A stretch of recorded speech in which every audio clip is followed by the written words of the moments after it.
What's good, America? It's your man, Reggie Florima, a.k.a. Big Flo, together with my co-host, Oliver Gibson, a.k.a. OG. Together, we make the Big Flo and O Show. Back together after a few-week hiatus. How you been, Oliver? How you been?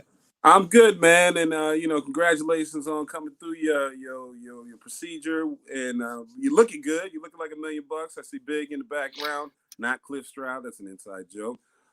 Just excited, man. A lot of things have been happening, a lot of changes, a lot of things in this brave new sports world and world we got to get used to. So let's chop it up. Let's talk about some things.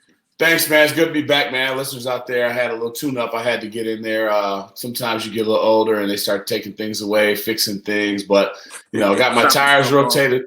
Yeah, just keeping it. Just what the book said, at a certain amount of miles, you had to get a tune-up. Mine was a little early because I drove the car a little bit hard, but I'm doing well, and I'm here to entertain today.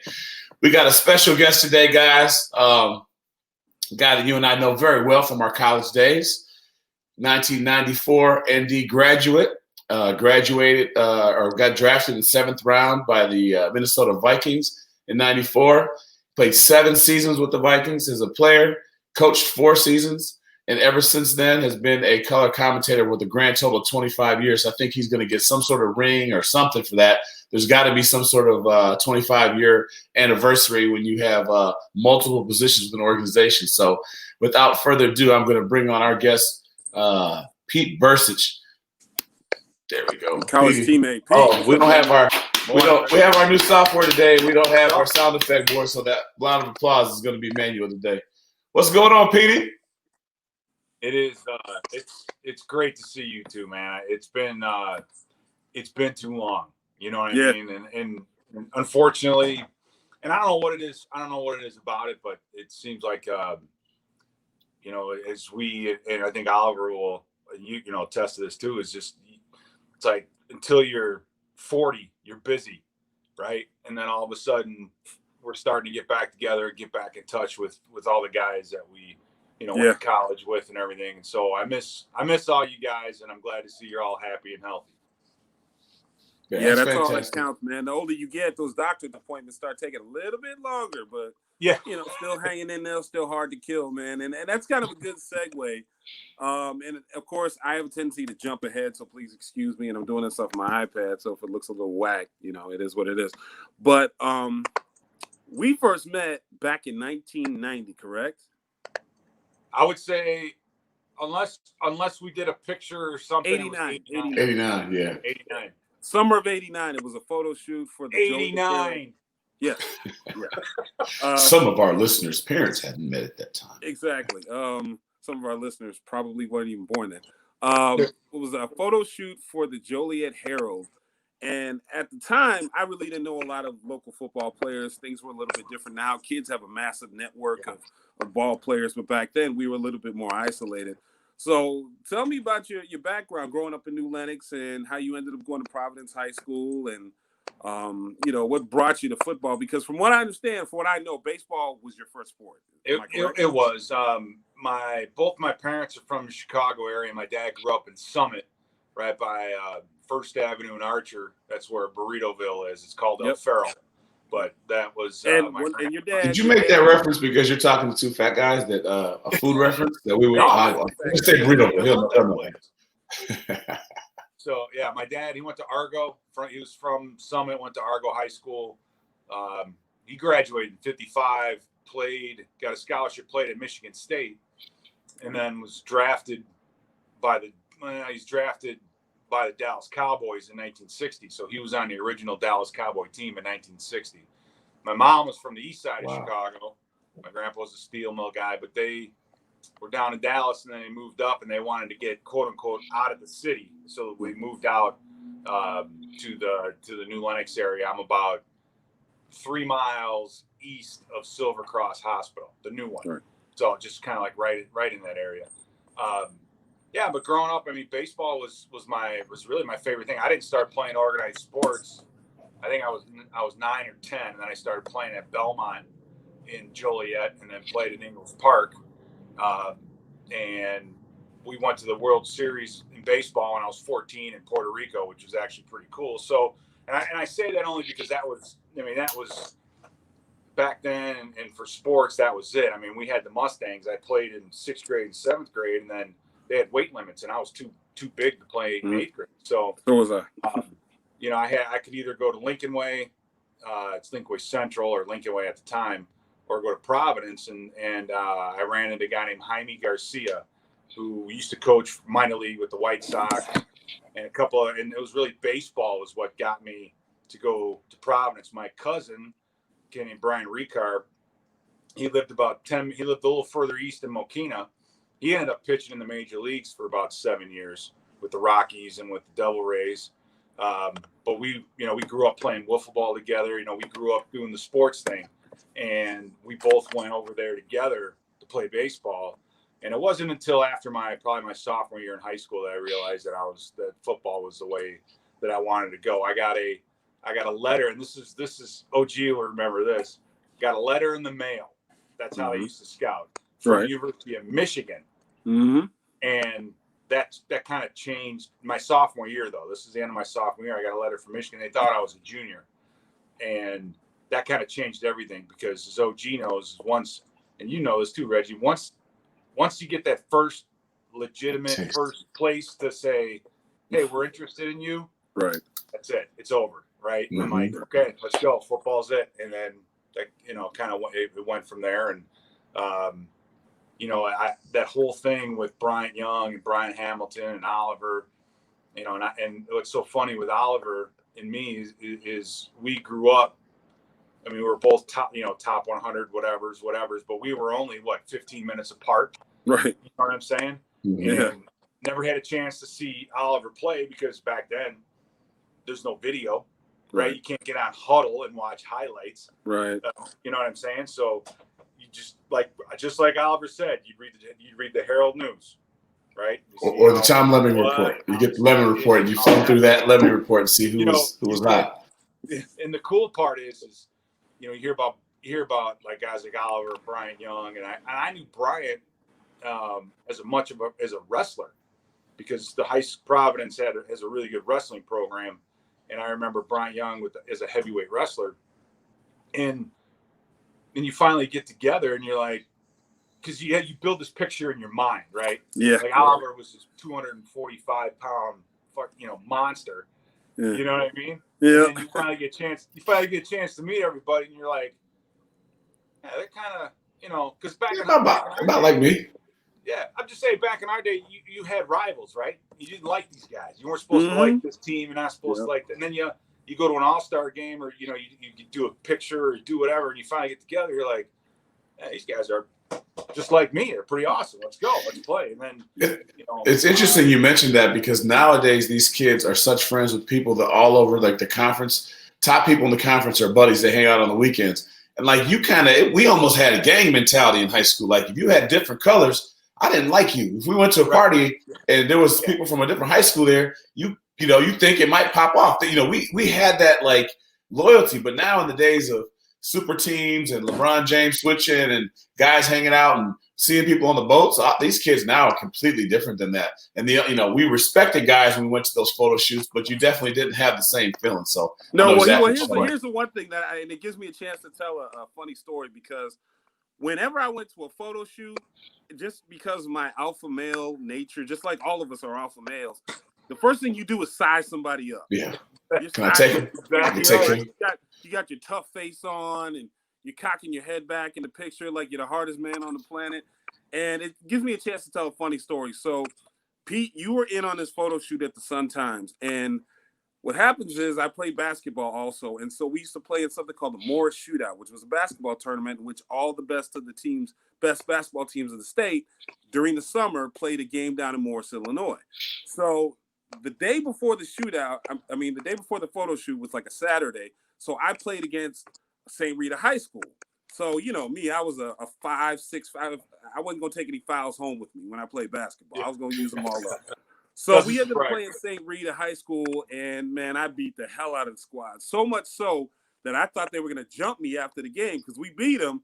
And the whole squad is looking at me like, man, that dude committed assault. And it was summer league where they didn't really call many fouls.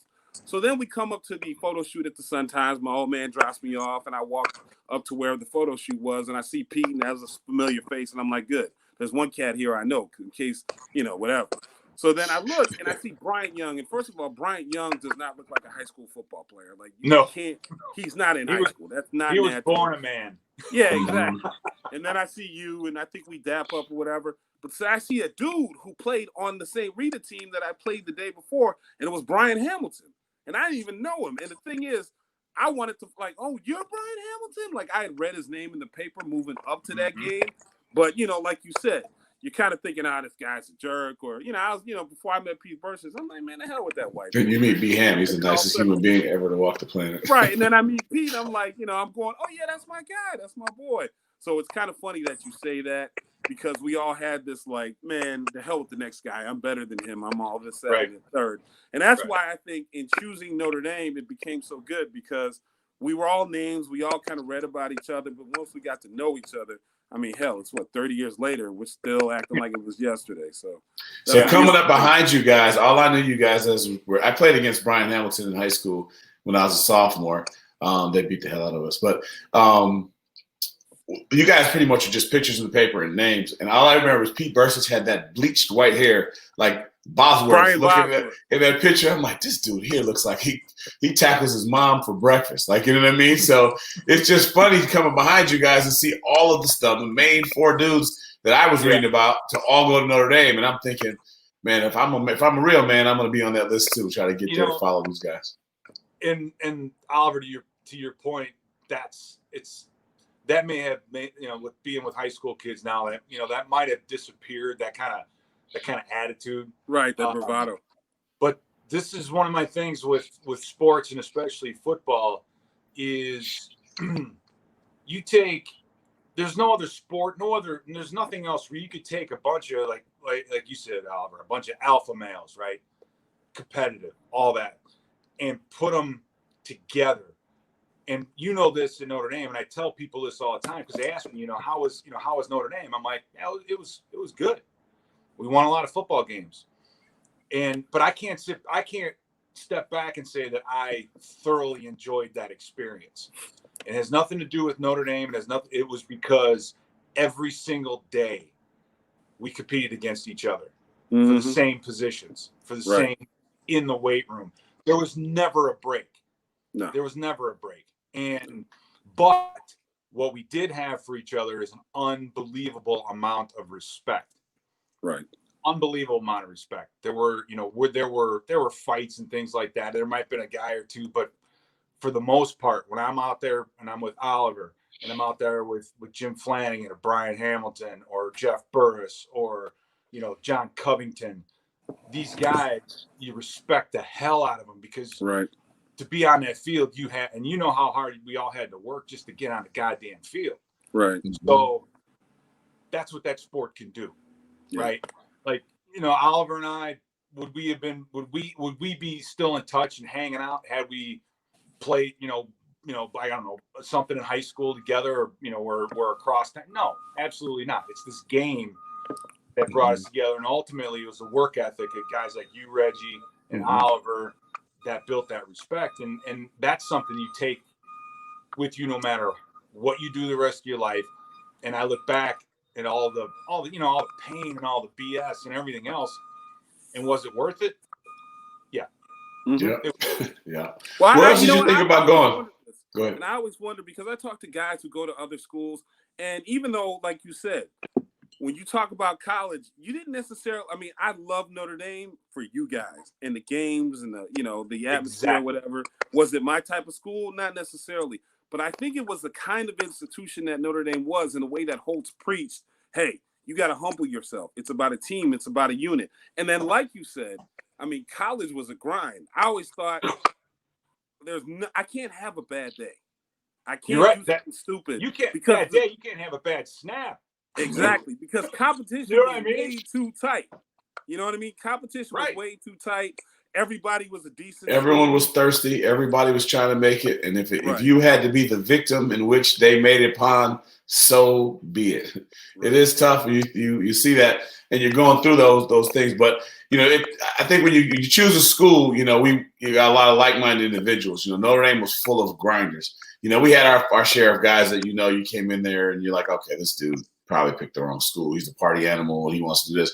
But we had a lot of people. You come Notre Dame, you're making that 40-year decision. You're trying to go to that next level of something. You want to be successful. So you get those people together. And sometimes that means you're not going to always get along and do whatever, but it was a sacrifice. I'm curious, what other schools, Pete, did you look at? Because, I asked that question of everybody who comes on the show to just kind of get an idea of where was your head when it was coming down to it? I took official visits to Illinois. Stanford was another place that I liked a lot. Dennis Green was the head coach at the time. Luckily for me, I got the opportunity to play for him and coach for him later in life. Still my favorite coach I've ever had. He was at Stanford at the time, so I went out there, visited. Back then at Stanford, you had to be admitted to the school before you could visit. So you had to do the entire packet that was this thick and all that. And I did all that, went out there, too far from home and just an alien atmosphere. I mean, you like Oliver, you grew up in Romeoville. You didn't travel back then much. And you go out to Palo Alto, California, and I go in the weight room and then half of it is outside under a tent. Right? It's garbage day at someone's house. I'm like, what do you guys do in the winter? And they're like, well, it doesn't get that cold. You know what I mean? And so, all that being said, I wanted to get a good degree and I wanted to play competitive football. And there was a place 100 miles down the road that was perfect for that. So, that was those. So Stanford, Illinois, whatever. So probably choices says a lot. So. Well, I mean, college career went well. You were a monster run-stopping linebacker, a thumper. Don't get it wrong, though. He did catch that interception, too, now. That Northwestern, right? Yeah. He, today's world, you probably would have made it past the first quarter once for targeting because you would have smacked somebody in the head, helmet to helmet, and they would do something different. So, hey, you played during your era and you handled it. Reggie, that's another good point. Talking about Notre Dame, right? And you look at our class, Oliver, and we had 5 guys drafted in the first round, right? Out of our class, a couple of them. One Hall of Famer, soon to be 2, and almost 2. Right. You're out there practicing every day against these guys, and when we, you're right though. When we played against somebody else, you literally by the rules and playing fair, but you wanted to hurt them. Mm-hmm. I mean, you wanted to kill somebody. Yeah. And that was that was the attitude every single day. I mean, you tried to take somebody's head off. Right. I mean, that's not butt him in the mouth, knock him in the dirt. Back in the day, the game was a little meaner back then, and it was tougher back then. And I'll say it to anybody's face. I say it to the guys in the Vikings all the time now. I'm like, this game's soft now. It's softer. Yeah. Right. It's more athletic now. But back then, man, we tried. What's funny is every so often I take a trip down memory lane, and on my laptop, I had told you I had gotten all the games from Notre Dame, and I'm in the process of putting them on a hard drive. Yeah. And dude, and I've talked about this with Reggie. It's just lead, power. You know what I mean? It's just smash mouth. Tougher than you. Yeah. Maybe 1 every 6 plays there's a pass play. You know what I mean? Mm-hmm. Right. I look at our fullbacks and linebackers just loading each other. And don't get me wrong, I like the way the game is now. Like you said, it's more athletic. It's kind of like it's like basketball on turf, and that's cool. Mm-hmm. But to really play the game back in the day, you had to love it. You couldn't like it. You know what I mean? You had to love contact. And if you ever turned down contact, I'll forget about it. Yeah, and you were Matt, and you were ostracized if you were that guy. If you didn't the hit. Right, DBs, wide receivers, you had to get it. Yeah, exactly. Being a wide receiver back in the day was almost a waste of time because you were just an outside exterior run blocker. You know what I mean? You'd be lucky to get a pass or two. Right. Well, let's move on because I want to get your opinion on some things. Just kind of get through your background. So you go to the NFL, you put in 7 years with one team, which is great. You didn't have to move around. Evidently, you like the area and you settled down. Talk to me about like Minnesota on the whole and your experience. with the transition from being a player to a coach and then doing the commentary there? Well, my time, I love, Minnesota's great. I loved it. I had visited up here going to go fishing when I was a kid. And and Oliver knows, you guys know this, draft day is just weird because you're sitting there thinking about where the hell am I going to spend the next, hopefully, 5, 6, 7 years of your life. So going up there and then playing again for a guy who I was familiar with, and Denny Green was awesome. The city up here has grown so. I mean, this is like in the high school level. This is hockey town. This is hockey up here. But the Vikings are number one, and all through North Dakota, South Dakota, Iowa. I mean, we have fans kind of all in that area. I'm glad, that I got to play in the NFC North against Chicago and Detroit and teams that I grew up watching. That was a lot of fun. The coaching side of it, I remember Denny Green brought me into his office once, and I think he might have done that once or twice the entire time I was there. And he said, when you're done playing, you should consider coaching. Wow. And I looked at him, I said, am I done playing now? You know what I mean? Like, is that the soft close? He said, no. He said, just when you're done playing, and because I was a backup, I played special teams. I played as long as I did because I could play 2 or 3 different positions in base defense, and then play the nickel positions back in the day when nickel was really just on third down. And you're also smart. That makes sense. Yeah, and so knowing where you fit and learning all that, that helped quite a bit. And then, so when I retired, Denny had me come out to the combine. I missed the 2001 season, and that was the camp that Corey Stringer died. If you guys remember Corey Stringer, who I'll tell you what, Corey's one of those guys where you wish he was with us at Notre Dame because he was awesome. But him passing away, Denny wasn't really the same. After that, they had a rough season. He was let go. And then Mike Tice was hired. And then Mike Tice, who I played with and then played when he was coaching with the Vikings, he brought me on originally as a assistant D-line coach. Excuse me. And then, I spent maybe 1 year, not even a full year there. By the time the season started, I moved over and coached the linebackers for 4 seasons. So awesome. That was great. And then we all got fired. The hardest job to find in coaching is your second job. I was in 2006. I spent some time in Arizona. Denny Green brought me in as a minority intern, believe it or not. Was up in Flagstaff for camp, worked with them for a good part of the beginning of the season. Were you 3/100th Cherokee? Pardon me? You say you minority intern. Are you 3/100th Cherokee? Well, hell, in the NFL, a white guy might be a minority. Hey, here's the thing. When Denny called and said, "Hey, you want to come out? You want to come out to Arizona with the Cardinals and coach?" Yep. I didn't know what or why. I just said, "All right, man." You are extremely light-skinned brother, man. Right? Did you see some of the stuff, the head nod and the fist when you see me? I didn't ask Reggie. Questions. I just said, that's great. Yes, sir. Jumped on the plane, flew out there. Like Ampley was out there. He had a couple guys that he did that with guys. You look at Jack Del Rio, who played for Denny. Denny was awesome for the game in that respect. And that he found guys or talked to guys who he could see, and he always had that. That was his thing. Is he, especially offensively, he could find a guy who was a free agent or this guy, and he could just see it in him and then get it out of him. And when he thought you should coach, that's what he did. So I spent a lot of 2006 there. And then in 2007, I got the opportunity to do some work with the radio and started doing that, and I've been doing that ever since. So that's awesome. It's, coaching's awesome.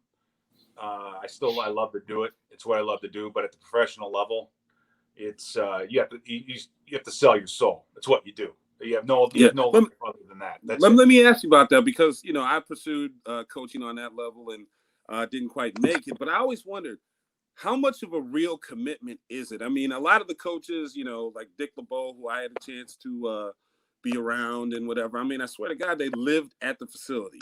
I mean, they would leave probably, like, sometimes I'd forget my keys or something in my locker, so I'd have to double back to the facility. So I go back 9 or 10 o'clock. They're still there. Then, other days, I was a fat guy, so I had to come in and get in the steam room and on the treadmill or whatever on weigh-in days. And so I get there about 5:45. They're there. I mean, how much of a sacrifice did you have to endure? I don't know if it's not. I think it. Let me say this. That keeps a lot of players. The best. If you're going to be involved in the NFL, be a player. Don't be a coach. Be a player. The coaching side of it. To your point, Oliver. I would get up. I would get up at 6:30 in the morning every day, 7 days a week. Right. A lot of people do that. Not a big deal. You were there, and this is every single week now. Monday, Tuesday, Wednesday. If I got home before 1 o'clock in the morning, I was lucky. Wow. Thursday, I would get home at 7 or 8. Friday, I would get home at 3. Saturday, if it's a home game, I got to spend a couple hours and then go down to the hotel downtown. If it was an away game, you left 6:30 Saturday morning. You didn't get back till after the game was over. The catch, though, and I remember we had a Christmas night game against Baltimore. The plane landed, and Oliver, you guys remember, the plane landed at 4:45 in the morning. Right? You get in your car. I drove home, lay down for 30 minutes, got back up, and it's a regular Monday. So I got to the facility at 7:15, and I was there till 1 o'clock in the morning Monday. Holy 1 o'clock in the morning on Tuesday. 1 o'clock in the morning on Wednesday. I'm amazed that there aren't more of those guys dropping dead. I mean, it's different everywhere you go. But Dick LeBeau lived a long life, right? I mean, it's amazing. And there's a guy that knows more about this game than anyone. Amen. And he's still putting in the time. It's amazing. Yeah, used to. Well, it's interesting because we had Jay Hayes on here the other day, and we talked about coaching, and he seemed to prefer the NFL to the college grind. I look at it now, and your son is a college athlete. Oliver's son's a college athlete. My son is aspiring, and I just see the amount of work that they have to do as far as recruiting, and I thought that would be worse. So what you're telling me seems tough, but that idea of constantly having to call a new kid that might be from some various background. Maybe he's arrogant, maybe he's not, maybe he's elusive, and you have to keep dealing with them, especially when you've played in the NFL, coached in the NFL. If you had to go to college now and try to deal with some punk kid that's doing whatever, that's gotta be tough. So coaching takes a special breed, takes a special kind of wife. I've said that many times. Sometimes I regret not trying to do it, but like I look at it now and say, I don't know, maybe working 9 to 5 ain't that bad. Have a couple drinks and push that one away.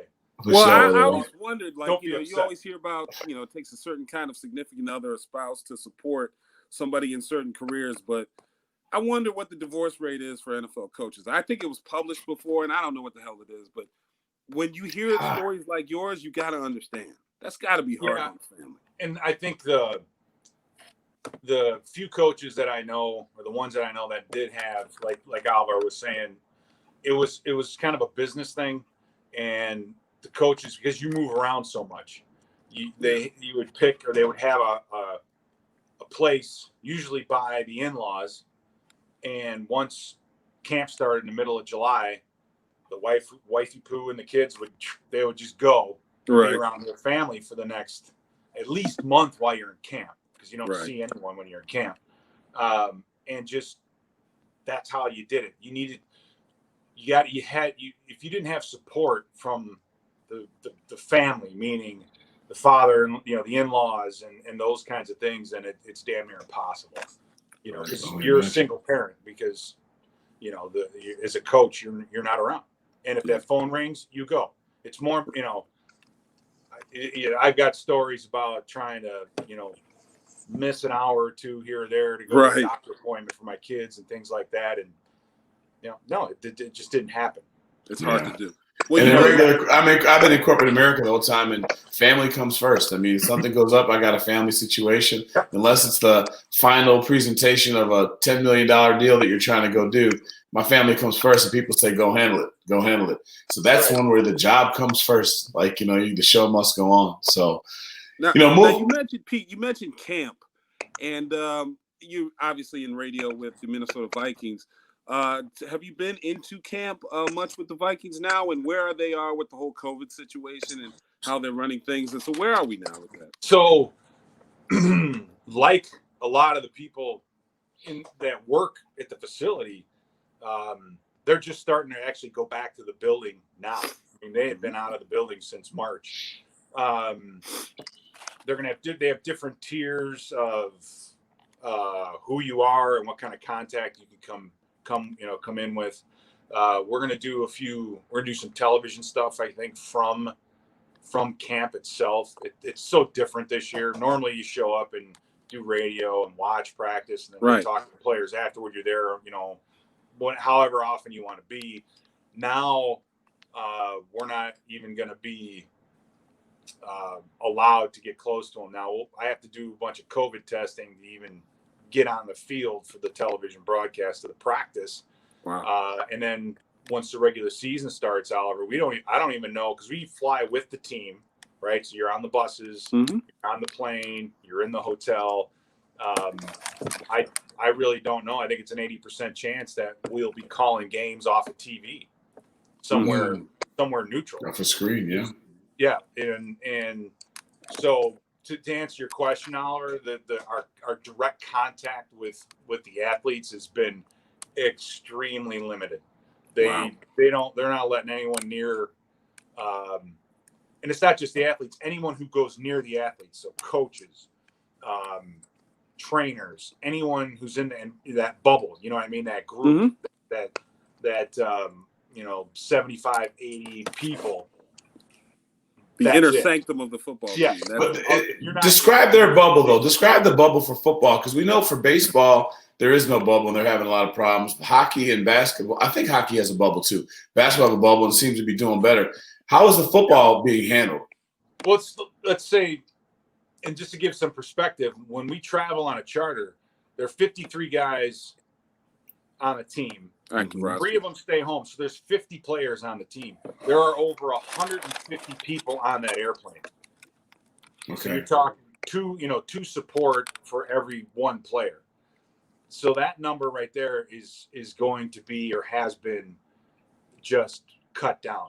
Now the players, they're all staying in their hotels, right? They're isolated, man. Which is camp typical, right? Camp typical is that. And then anyone who goes near them, they have to get tested almost every day. They go in for 2 weeks straight. I mean, literally, you go in and they have a trailer set up for testing, and you go in there and get your test done, and away you go. So, I mean, football has always been more secluded, so to speak, as a sport when you travel than baseball or basketball. Because where you go, the buses pull up to the back of the hotel, everything's roped off. You don't have a lot of any type of interaction with the public, even on game day. Right. And that's just been magnified 20 times with all of this. So, how do you see the season playing out as far as like fans and all that kind of stuff? What are you hearing? I don't know. I hope I hope that that they'll be able to start with maybe a limited number of fans. I don't know. I the way I see it right now, it's probably going to start without fans, and then hopefully when things slow down, or depending on what state, because there might be some, that's a weird thing. Hotter states, yeah. Florida might be hotter. Where they're like, yeah, let's go. Let's pack the stadium. My thought immediately on that is, Oliver, could you imagine playing a game in a stadium without the noise? No. And I don't care if it's home or away, because it's all part of the game. And that. How do you get up? The roar of the crowd, those things. That's what makes it all worth it. Right. Because I've been adjusting in watching baseball, and baseball. There's an apex of sound when a pop fly is hit. Then when he catches it, there's a down swell. And they've been mimicking it. So from the television copy of it, you kind of It doesn't seem that different. Yeah. But to not, to make a big play, and actually live playing as a player. But I kind of liken it back to, remember when we played Tennessee and Coach Holtz would pipe in Rocky Top Tennessee, indoor facility. Yeah. So in those moments, that amount of noise as a player still kind of got me into it. So I think, you'll get caught up in the game, but it's not as much fun when you make a big play or make a big hit or make a big stop, and there's no apex roar of the crowd. So it's going to be different. So the question I have, you watch basketball and you hear that crowd on the noise, and then you actually even hear when you watch the basketball game, you hear the announcer that's really announcing for the fans, right? But you can hear, you're overhearing him, right? They even have that. Do you think that they are playing that in the stadium? Do you think the guys are hearing that, or do you think that that's just for the TV copy? No, I think that's just for TV. Because it seems so natural. Yeah. Like, you know what I mean? It seems so natural, especially you hear the in-stadium announcer. I'm like, who the hell is he telling you foul on Pete Bercich? They know it's a foul. Everyone in the game knows it's a foul on Pete Bercich. He takes all his fouls. You know what I mean? Well, here's just what I hope. I hope they don't try to go with the pop-ups like baseball did. I think that's the dumbest thing in the world. And then when you kick field goals, that's when you're really going to see the stadiums bereft of fans. Like, when they give that shot, field goal kicker through the uprights, like that's when it's going to look kind of lame. But, I mean, hey, let's face it. Let's just be happy if we get it. The basketball's trying to do this. I think as much, I think we're all looking at it. We're looking at it from that angle, Oliver. I think that's an absolute point. What's the game going to look like? The thing that I'm concerned about, and I think is going to be the biggest effect, is you're going to see some really bad football the first 3-4 weeks of the season. 100%. I really agree with you. I'm sorry, Peter. Because Oliver, this, they've been trying to cut the preseason down forever. It's like camp is a necessary evil, because it's not just about, I don't care what kind of shape you're in. And you guys know, it doesn't matter what kind of shape you're in. That first day, second day, third day in pads, you're learning how to breathe again. You got the helmet, the shoulder pads. It's a complete, and you have to get your body in condition, not just in shape, but where you're tearing it down on Sunday, and then you're building it back up every single day until Sunday the next week, and then you tear it back down again. And you keep doing that throughout a 20 game counting the preseason, but you're doing that over 20 games. Guys aren't going to have that. My concern for the players is they want to eliminate camp. They want to cut down the hitting. It's already not even camp anymore. There are going to be more injuries, I think, because your muscles are your shock absorbers in your joints. And when those muscles are gone after 2 or 3 regular season games, all that force goes on your ligaments. I mean, you're going to see teams already early in the season, midfield, it's 2nd and 2 after an 8-yard run, and the wide receiver can't even run a go route, right? Because they're tired. Their tongues are hanging out of their mouths.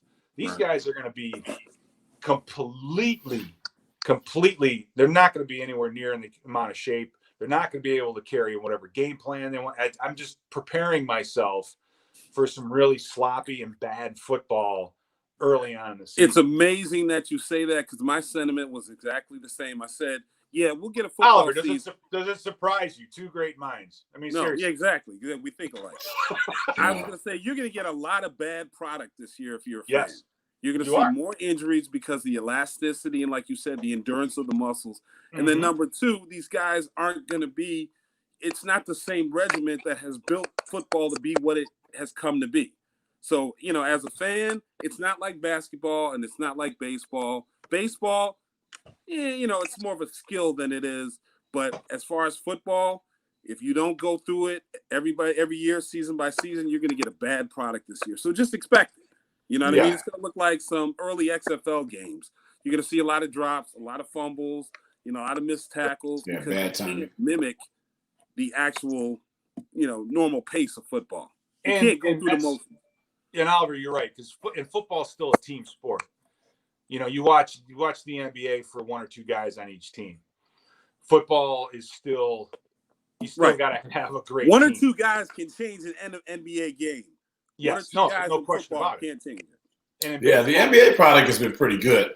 But those guys are hooping, they're doing whatever, they're pretty good, but they're probably doing better since they got stuck in at night. They can't party and hang out and do all the things. So that's starting to look better. But you're right, the timing of football, the aspect of that and all those things, and some of the key guys opting out. What do you think about the college game? Do you think we should be trying to college? Are we trying to force it too much? You start getting towards guys that aren't getting paid and start getting youth. I mean, not to minimize the value of the life of the paid guys, but you kind of get that. They can make the bubbles. This is all they do. College kids are on campus. They're going to be doing college kid things and all things. Do you think we should be thinking to scrap that, push it off? What are your thoughts? Man, that's a tough one. I mean, you got, and we all know this in college football, there's the business side of it, right? But we still hang on to this. Well, I'm still a student, right? I'm still part of a school. I'm still, governed on both sides. But at the same time, you want to play your sport professionally, which good for, which everybody should be able to pursue. In baseball, you can do it in the minor leagues, right? You can do basketball. You can, you can go to college for 6 months, really, and go overseas, or go straight. And a couple of guys have. I'm just saying, extreme cases. But in the NFL, you've got to go to college. Here's my thing. I think you've got young men who are in as good a shape as they could possibly be, right? You're in unbelievable shape. And you have access to the world's best medical care every single day. I mean, you know this, you got a trainer that you see in the morning, you got doctors there at lunchtime. You could see you're surrounded by some of the best medical minds. So I don't know. I mean, I kind of wonder about it and go, now, if you have a comorbidity, if you have something else going on, I could totally understand not wanting to play and expose yourself to that. If you have a child in your house or somebody else, I get that. But I look at it personally, why would I want to not play and sit in a dorm room or sit in an apartment and get out of shape? And because if you're going to go work out, you're probably going to expose yourself. I mean, you see what I mean? Why would you not want to be around and be part of it and have that type of medical care available to you? Right. You know what I mean? And I think again, you get to colleges now, your universities. It's so, I mean, I don't know. Part of me thinks the SEC is, SEC is really minor league NFL now. Yeah, they don't give a damn. They're playing. Those colleges, I mean, football is what it's all about. In the Chicago area, there's tons of kids in the Chicago area that go to University of Alabama. It's unbelievable. It's like there's more guys in Chicago and Illinois go to Alabama. Southern Illinois used to be as far as we would go, right? South. That's it. That's like another. That's country. The South. That's the deep South. But now, so the SEC. Fingers crossed. I don't keep track of college football as much. I just can't. I mean, with the high school stuff and then going and then doing the NFL stuff. I don't know, man. It's like that's the problem. There's no. It's just opinions. I wanted to hear to all of this. And you're a high school coach right now. Currently, you're high school coaching. Yeah, I was a head coach up until this year. My youngest son is going to be a junior. So I'm gonna ride his last 2 years out into the sunset, and then I'll get back into. Are you guys going yet? Did you guys start? Did you guys start up yet? They've delayed in Minnesota. They've delayed the football season until spring. Mm-hmm. Oh, really? When did that happen? Yeah, they just came out with it, so they're gonna be playing in March. Which, my youngest son, he's gonna be a junior, Ryan. He plays baseball and football like I did.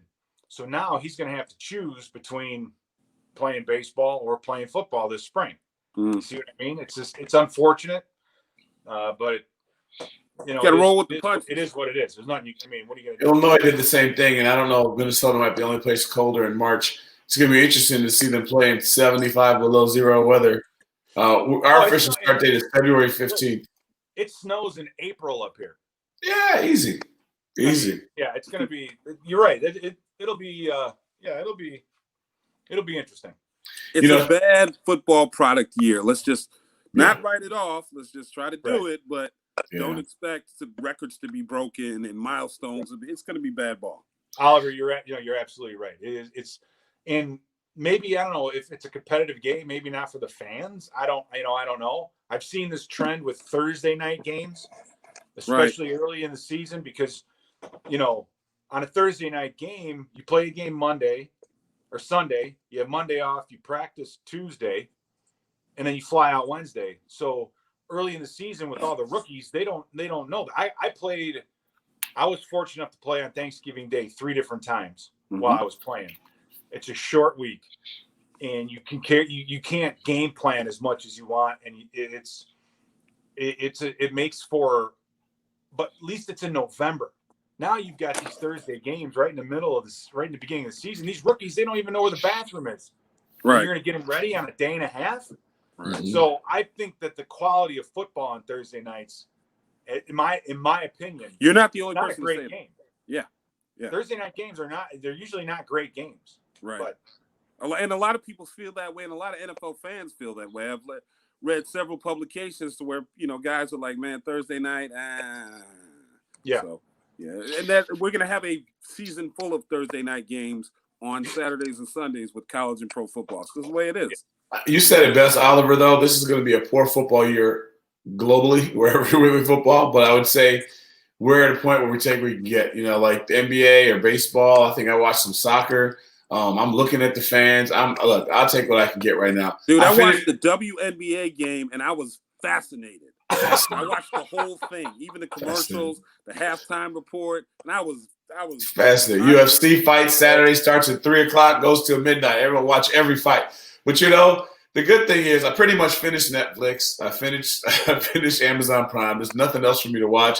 These shows aren't going to come back because they haven't been filming. So I'll take what I can get, man. I'm just happy to go out there. High school, they killed it in Illinois. I was hoping that they would at least try because our numbers are pretty good. And give me some games. I'll take anything. My level of satisfaction is going to be just so easy to get to this way. Is your junior son, high college football aspirations?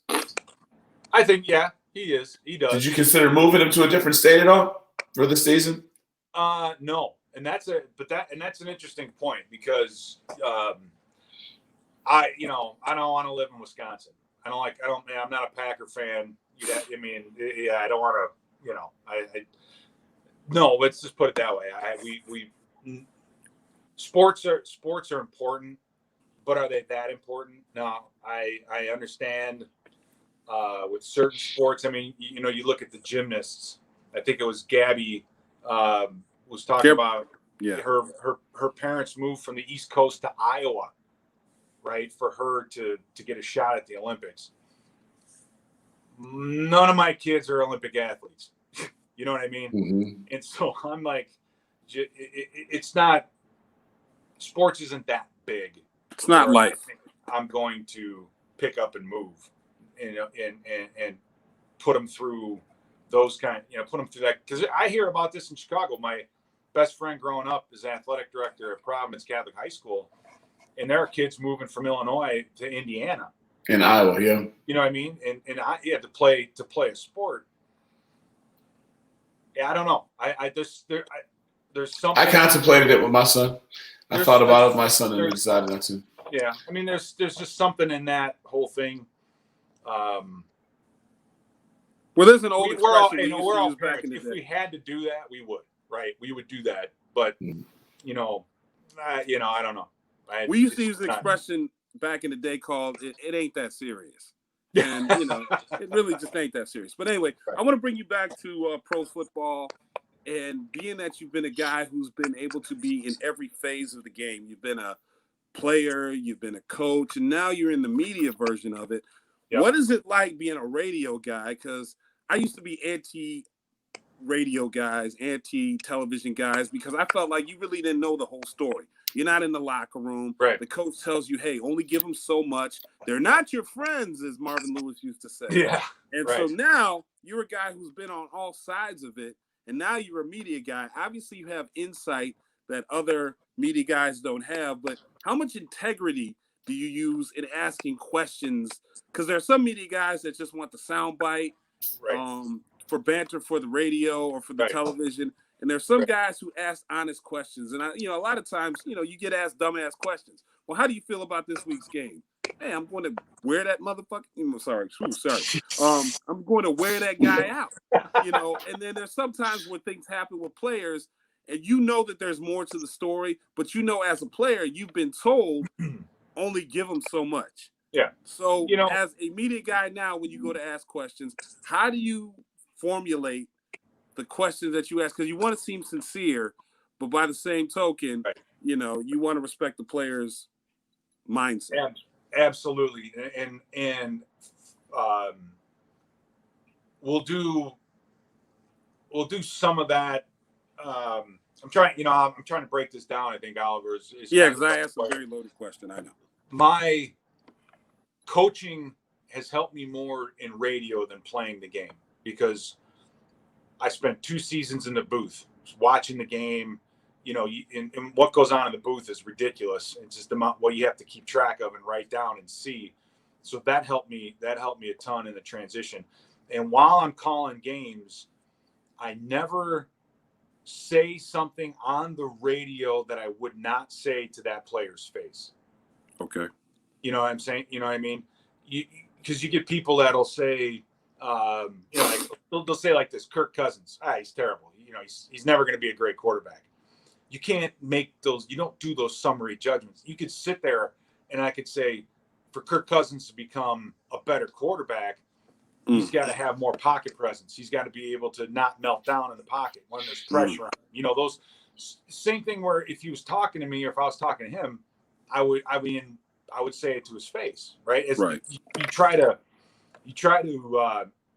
maintain that. And with, when you talk about asking questions, Oliver, obviously, it's hard. I think guys want sound bites, TV clips, and thank God I don't have to do any of those kinds of things. If we do interview players during the week, we'll talk about the game, but it's the same. I think now you focus on the opponent, right? Who are we playing this week? What does Aaron Rodgers do that most fans don't appreciate, right? Those are the kinds. So there's ways to ask those questions. And there are players that like to talk about those kinds of things. And the smart players are always a joy to interview because it's amazing the stuff they see and what they learn. Mm-hmm. But that's really it. I mean, we fly in a plane. And here's the funniest thing. In 14 years of doing the radio, I never had a player come up to me and be upset with me about what I said. Have a meltdown. One time, a guy named Anthony Herrera. I love Anthony. He's from University of Tennessee, undrafted guy, ended up playing. He got mad at me because I didn't talk about him. Okay. Seriously. He came to the back of the plane and said, "How come you never talk about me?"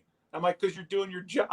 I'm like, you're doing well. Why, it's like, don't, but that's the funny, that's the thing about it. You have to be very calculated, and you have to be entertaining kind of at the same time, big picture things,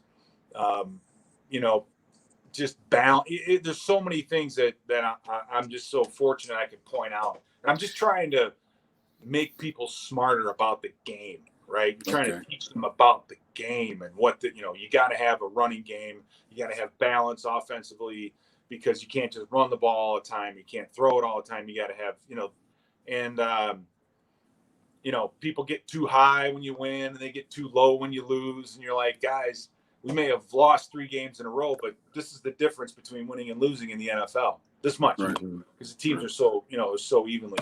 So you try to talk people off the ledge and stuff like that. Well, it's a testament to the. It would be tough for me coming to you because there'll be situations where I'm looking at you like, "Come on, Pete, you know better," or "You know how to," or I can't talk about that," or I'm gonna give you some cliche answer that you can't pin up on the bulletin board. You know what I mean? Right. Well, Oliver, that's perfectly valid. And when you're going to interview somebody, you talk to them before you start. Like, hey, if you don't want to answer a question, just say no. Right. When it comes to off the field things, I don't touch those. Right. Mm-hmm. I only talk to the players about the game itself, the upcoming game itself, what they're doing and what it's like to be, the football related things. I'm not going to talk to them about what they do off the field. That's not what I do. I'm not interested in any of that. Do I care about them? Absolutely. You do, but that's not what I'm trying to bring out of them on the radio. That's not what we're going to talk to them about. I just want to know about the game. What are we looking for? Keeping it business, that type of business environment, and at the same time not asking, like what you said, the stupid questions, meaning the rhetorical questions. Right. Well, you just or how many guys came in stay away from the other night, or look, man, I have enough respect for you as a former player and as a former coach. We're gonna kind of keep that sort of, you approach it like a coach, basically, is what you're exactly saying. Right. Exactly. And I think Toji's point, agree 100%. Is when you hear somebody make a profound statement, the first thing you're like, who's this dude, right? But you're like, okay, this is a guy who played college ball, played NFL ball, he coached NFL ball. So I got to respect his opinion as somebody who knows. Unfortunately, we're in a day and age that, hey, two guys can say we're going to start doing some show, we're going to have an opinion with no background and no understanding of anything and just throw it out there. And you get all these people with checkered, and you don't have any documented history that's out there that people are looking at, but you guys have checkered past questioning people's integrity, and that just drives people nuts. So I think if you approach it the way you're doing it, you're in a safe spot. Let me say this. It's like Denny Green would always say, this is America. Everybody has a right to an opinion, right? Everybody has a right to speak, but you don't have to listen. Yeah, and that's kind of the beauty of what you guys are doing and technologies. It's so easy to have a voice now. The question is, should guys be listening? And I'm like, to you and Oliver, absolutely. You guys, I'm just saying, you guys offer a fan or someone who's looking for content is going to get something different and going to get a different angle from you two that I would highly respect and love and I obviously love to be a part of. So I think fans can weed that kind of thing out. I mean, there's a lot of noise out there. A lot of noise. Right. Mm-hmm. So, well, gentlemen, we could do this all day. Two guys catching up. I think if we started cracking the beer, we probably could give you guys another 2 or 3 hours. But I know somebody's got some things to do. You got the guitars behind you. I know you probably got a show tonight. Those of you guys don't know. I'm going to do some fishing. You're going to do some fishing? That's what I'm in going to do. Minnesota. That's what you do. That's what I'm going to do. I'm going to do some fishing. When I get out to Minnesota, you're going to have to take me fishing. Can I make you? Have you make that promise for me? I just started a month and a half, so I'm almost an expert in my own opinion. I want to come out there and fish. I hate golf. I hate all that other garbage. Go fishing. We go fishing. So awesome. Anyway, guys, so it's been a great show. Appreciate you guys. Anybody's watching the show, please like, share, and tag somebody who you think would be interested in this show. We have no outro music, but we will next time. But we're out, guys. Thank you very much. Pete, love you, dude. Love you too, guys. Take care. All right. Take it easy. All right.